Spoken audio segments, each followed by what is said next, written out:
ইন্নাল হামদুলিল্লাহ ওয়াসসালাতু ওয়াসসালামু আলা রাসূলিল্লাহ আম্মা বাদ। ইসলামের বিরুদ্ধে চলমান বুদ্ধিবৃত্তিক ক্রুসেডে কুফফার বিশ্বের অন্যতম শক্তিশালী মরণাস্ত্র হল নারীবাদ। এটি তাদের দীর্ঘ গবেষণার ফসল। 2007 সালে আমেরিকার কুখ্যাত থিঙ্ক ট্যাঙ্ক র্যান্ড কর্পোরেশন কর্তৃক প্রকাশিত বিল্ডিং মডারেট মুসলিম নেটওয়ার্কস শীর্ষক গবেষণা রিপোর্টে সুস্পষ্ট ভাষায় বলা হয়েছে, ইসলামের বিরুদ্ধে বুদ্ধিবৃত্তিক লড়াইয়ে নারী অধিকারের ইস্যুটি অন্যতম বৃহত্তম রণাঙ্গন। নারী মুক্তি, নারী ক্ষমতায়ন, নারী পুরুষ সমান অধিকার ইত্যাদির মতো নারীবাদী স্লোগানগুলোকে আমরা সাধারণত খুবই নিরীহ মনে করে থাকি।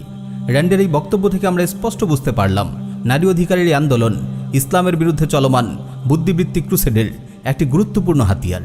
এটি নিছক কোনো নারী অধিকার আন্দোলন নয়। নারী মুক্তি, নারী ক্ষমতায়ন, নারী পুরুষ সমান অধিকার শব্দগুলো কানে শুনতে বেশ ভালো লাগলেও এর পরিণাম বড়ই ভয়াবহ। এই নারী মুক্তির নামে পাশ্চাত্য সমাজ আজ পশু সমাজে পরিণত হয়েছে। তাদের পরিবার ব্যবস্থা ধসে পড়েছে। নারীরা পুরুষের খেলনায় পরিণত হয়েছে। ন্যাশনাল ক্রাইম ভিক্টিমাইজেশন সার্ভে অনুযায়ী আমেরিকায় প্রতি 73 সেকেন্ডে একজন নারী যৌন হয়রানির শিকার হয়। এই পশু সমাজে নারীদের সম্মান ও মর্যাদার এমন হাল যে যৌবনের শুরুতেই একজন জীবনসাথীর খোঁজে তাদের অসংখ্য যুবকের বিছানায় যেতে হয়। পাশ্চাত্যের অসভ্য নারী লিপ্ত পুরুষরা এত ঘন ঘন স্ত্রী বদল করে যে যেন গাড়ি বদলাচ্ছে।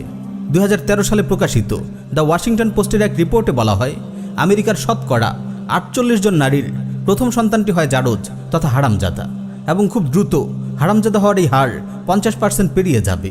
এই হলো ইউরোপীয় পশু সভ্যতার নারী মুক্তির প্রকৃত চিত্র। প্রিয় ভাই, একটু ভেবে দেখুন, মানব সমাজ পশু সমাজ থেকে আলাদা কেন? পবিত্র বৈবাহিক বন্ধন ও পারিবারিক মূল্যবোধই মানব সমাজকে পশু সমাজ থেকে আলাদা করে। আর অসভ্য ইউরোপীয়রা নারী মুক্তির নামে এই দুটিকেই তাদের সমাজ থেকে বিদায় করে দিয়েছে। এখন তারা আমাদের পবিত্র মুসলিম সমাজে এসেও নারীবাদ ফেরি করছে। এই শয়তানগুলো মুসলিম বিশ্বকেও নারীবাদের এই বিষাক্ত প্লাবনে ভাসিয়ে নিতে চায়। এই লক্ষ্যকে সামনে রেখে তারা মুসলিম দেশগুলোতে নারী মুক্তির ও নারী অধিকারের নামে ব্যাপক প্রচারণা চালাচ্ছে। ইলেকট্রনিক ও প্রিন্ট মিডিয়ার পাশাপাশি বিভিন্ন অনলাইন প্ল্যাটফর্মকেও তারা এই কাজে ব্যবহার করছে। কখনো শিক্ষার নামে, কখনো জনসচেতনতার আড়ালে, আবার কখনো নারী উন্নয়নের নামে তারা তাদের এই জঘন্য প্রচারণা চালিয়ে থাকে। সম্প্রতি রবি 10 মিনিট স্কুল নামের একটি অনলাইন প্ল্যাটফর্ম নারীবাদের প্রচারণার কারণে বেশ সমালোচিত হয়েছে। এতদিন আমরা জানতাম রবি 10 মিনিট স্কুল একটি অনলাইন শিক্ষাদান কর্মসূচি, কারণ 2015 সালে প্রতিষ্ঠিত হওয়ার পর থেকে এর কার্যক্রম প্রাতিষ্ঠানিক পাঠদান, শিক্ষা বিষয়ক বিভিন্ন পরামর্শ, মোটিভেশনাল স্পিকিং ইত্যাদির মধ্যে সীমাবদ্ধ ছিল। কিন্তু বেশ কয়েক বছর ধরে আমরা আশ্চর্য হয়ে লক্ষ্য করছি, শিক্ষা বিষয়ক কার্যক্রম একটু বিস্তৃত হতেই, প্ল্যাটফর্মটি একটু জনপ্রিয় হয়ে উঠতেই তারা অভিশপ্ত নারীবাদের পক্ষে প্রচারণা শুরু করেছে। তারা প্রকাশ্যে ইসলামের ফরজ বিধান পর্দার বিরুদ্ধে কথা বলছে। ইসলামের বিধিবিধানকে মশারি পদ্ধতিতে সন্তান লালন পালনের সঙ্গে তুলনা করছে। মেয়েদের জন্য বাবা মাদের অনেক নিয়ম। সন্ধ্যার পর বাসার বাইরে থাকা যাবে না, ফ্রেন্ডদের সাথে ঢাকার বাইরে ঘুরতে যাওয়া যাবে না, এরকম ড্রেস পরা যাবে না। সন্তান প্রতিপালনের এই দ্বৈত পদ্ধতিকে আমরা নাম দিয়েছি মশারি পদ্ধতি। বয়ফ্রেন্ড গার্লফ্রেন্ড, ভ্যালেন্টাইন্স ডের মতো পশ্চিমা নোংরা সংস্কৃতিকে প্রমোট করছে। তারা সুকৌশলে বিবাহ বহির্ভূত সম্পর্ককে স্বাভাবিক বলে প্রচার করছে। নারী পুরুষ পরস্পরের সম্মতিতে নাকি যে কোনো ধরনের রিলেশনে যেতে পারে। নাউযুবিল্লাহি মিন যালিক। কি বলবে ভেবে নিজের ভ্যালেন্টাইন্স ডে প্ল্যান ক্যান্সেল করছেন? তাহলে শুনুন, বছরের অল্প কয়েকটা দিন আমাদের একটু উৎসব করার, একটু ফুর্তি করার একটা আমেজ থাকে। আমরা সেজে গুজে বের হই, অনেক আনন্দ করি, খাওয়া দাওয়া করি, ঘুরে বেড়াই। এর মধ্যেও যদি এই টাইপের আতেল লোকজন পাগলা দিতে থাকে তাহলে কি আর সহ্য হয় নাই বলেন? সুতরাং এই সকল লোককে কি বলবে সেগুলো চিন্তা না করে stick with your Valentine's plan. আপনার বন্ধু, আপনার বান্ধবী, আপনার বয়ফ্রেন্ড, আপনার গার্লফ্রেন্ড, আপনার এদের দুঃসাহস দেখে আমরা আশ্চর্য হই। নারী পুরুষের বিবাহ বহির্ভূত সম্পর্ক ইসলামের দৃষ্টিতে সুস্পষ্ট জিনা ও ব্যভিচার।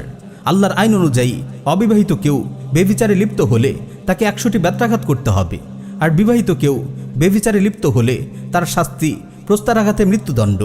চিন্তা করে দেখুন, কত মারাত্মক একটি অপরাধকে এরা অবলীলায় বৈধ বলে প্রচার করছে। একদিকে তারা নিজেদের মুসলিম বলে পরিচয় দিচ্ছে, অপরদিকে তারা আল্লাহর বেঁধে দেওয়া সীমানাগুলোর বিরুদ্ধে বিদ্রোহ করছে।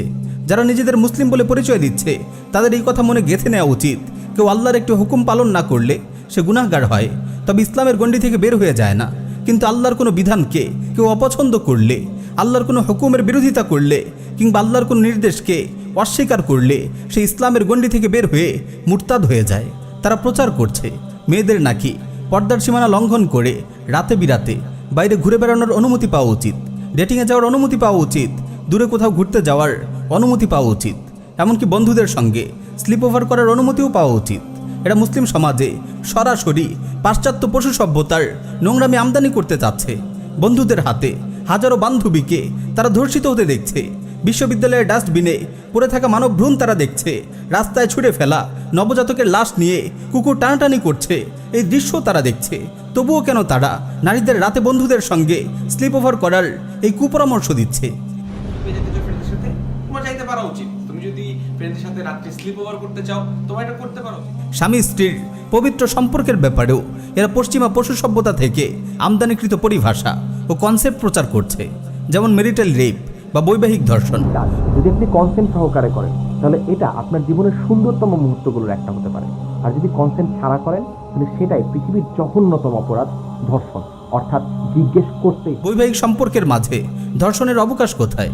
এই পরিভাষা ব্যবহার করে তারা বিয়ের মতো পবিত্র সম্পর্ককে মানুষের চোখে ঘৃণ্য ও ঠুনকো করে তোলার অপচেষ্টা চালাচ্ছে।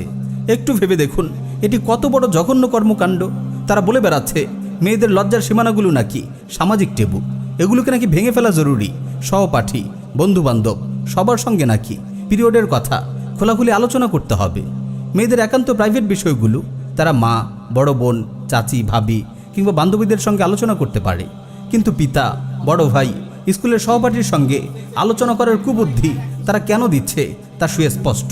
তারা মূলত নারীদের লজ্জার ভূষণ কেড়ে নিতে চায়, পারিবারিক মূল্যবোধ ধ্বংস করতে চায়, সমাজে নির্লজ্জতার দূষণ ছড়াতে চায়। নারীদের উপর পুরুষদের আল্লাহ প্রদত্ত অভিভাবকত্বকে এরা লিঙ্গ বৈষম্য হিসাবে চিহ্নিত করার চেষ্টা করছে, নাউযুবিল্লাহি মিন জালিক। অথচ এই অভিভাবকত্ব নারীর নিরাপত্তা ও মর্যাদার প্রতীক। এছাড়াও তারা বিভিন্নভাবে সমকামীদের মতো মানুষরূপে জানোয়ারদের অধিকারের পক্ষে কথা বলছে, এলজিবিটি আন্দোলনের পক্ষে আওয়াজ তুলছে। নারী অধিকারের নামে তারা মুসলিম সমাজে পাশ্চাত্য পশু সভ্যতার নোংরামি ছড়িয়ে দেওয়ার জন্য কাজ করে যাচ্ছে। এরা কি আসলে এটিই চায় যে ইউরোপিয়ানদের মতো আমাদের পারিবারিক বন্ধনও ভেঙে যাক, ইসলামের দেয়া বিবাহের বিধান বিলুপ্ত হয়ে যাক, আমাদের মা বাবার পরিচয় হারিয়ে যাক, আমাদের পবিত্র সমাজ জারজ হারামজাদায় ভরে যাক? ইউরোপের মতো প্রতি সেকেন্ডে আমাদের মা বোনেরাও ধর্ষিত হোক? যারা সমাজে অশ্লীলতার প্রচার প্রসার করে তাদের ব্যাপারে হুঁশিয়ারি উচ্চারণ করে আল্লাহ তাআলা বলছেন, ইন্নাল্লাযীনা ইউহিব্বুনা আন তাশিআল ফাহিশাতু ফিল্লাযীনা আমানু লাহুম আযাবুন আলীমুন ফিদ দুনিয়া ওয়াল আখিরাহ। যারা মুমিনদের মধ্যে অশ্লীলতার প্রসার কামনা করে তাদের জন্য আছে দুনিয়া ও আখিরাতের যন্ত্রণাদায়ক শাস্তি। তাই মুসলিম পরিচয় দিয়ে যারা আল্লাহর বিধানের বিরুদ্ধে আঙুল তোলার দুঃসাহস দেখায় তাদের সতর্ক হয়ে যাওয়া উচিত। আখিরাতে তো বটেই, দুনিয়াতেও তাদের জন্য রয়েছে যন্ত্রণাদায়ক শাস্তি। অত্যন্ত আফসোসের বিষয়, মুসলিম সমাজে নারীবাদের শয়তানি এজেন্ডা প্রচারে ক্রুসেডাররা ব্যবহার করছে মুসলিম নামধারী একদল মানুষকে, যারা একদিকে নিজেদের নামাজি বান্দা হিসেবে পরিচয় দেয়, অপরদিকে আল্লাহ রাব্বুল আলামিনের বিধানের বিরুদ্ধে কথা বলে, ইসলামের ফরজ বিধানের বিরুদ্ধে প্রচারণা চালায়। ফলে সাধারণ মুসলিমরা সহজেই ধোঁকা খায়। আমরা দেখতে পাই এই লোকগুলোকেই মিডিয়া ব্যাপক হারে হাইলাইট করে। ক্রুসেডাররা তাদের বিভিন্ন পুরস্কার দিয়ে তরুণ সমাজের আইকন হিসেবে তুলে ধরে, যাতে মুসলিম সমাজের তরুণরা তাদেরকে আদর্শ হিসেবে গ্রহণ করে এবং তাদের প্রচারিত পাশ্চাত্য ভোগবাদী সভ্যতার নিকৃষ্ট নোংরামিগুলোকেও সহজে বরণ করে নেয়। মুসলিম ভাইদের আমরা আহ্বান করব, রবি 10 মিনিট স্কুলের মতো অশ্লীলতার প্রচারকারী প্ল্যাটফর্মগুলোকে আপনারা বয়কট করুন, তাদের কার্যক্রম নজরে রাখুন, দিন বিরোধী কর্মকাণ্ড চলতে দেখলেই প্রয়োজনীয় ব্যবস্থা গ্রহণ করুন। আজ যদি আমরা এই নারীবাদী শয়তানদের প্রতিরোধ না করি তবে সেদিন বেশি দূরে নয় যেদিন আমাদের সাজানো গোছানো পবিত্র সমাজও পাশ্চাত্য পশু সমাজে পরিণত হবে। আল্লাহ তাআলা এই মুসিবত থেকে আমাদের হেফাজত করুন। প্রিয় ভাই, লিবারেলিজম ও ইসলামের এই বুদ্ধিবৃত্তিক লড়াইয়ে অটল অবিচল থাকুন। বাতিলের প্রতিটি যুক্তির দাঁত ভাঙা জবাব দিন। অনলাইনে অনর্থক সময় নষ্ট না করে মুসলিম নামধারী লিবারেলদের বিরুদ্ধে আওয়াজ তুলুন, তাদের চক্রান্তের মুখোশ উন্মোচন করুন। আর অনলাইন অফলাইন সর্বত্র সমাজ বিধ্বংসী নারীবাদের বিরুদ্ধে সচেতনতা সৃষ্টি করুন। আল্লাহ তাআলা আমাদের সবাইকে তৌফিক দিন। আমিন ইয়া রাব্বাল আলামিন।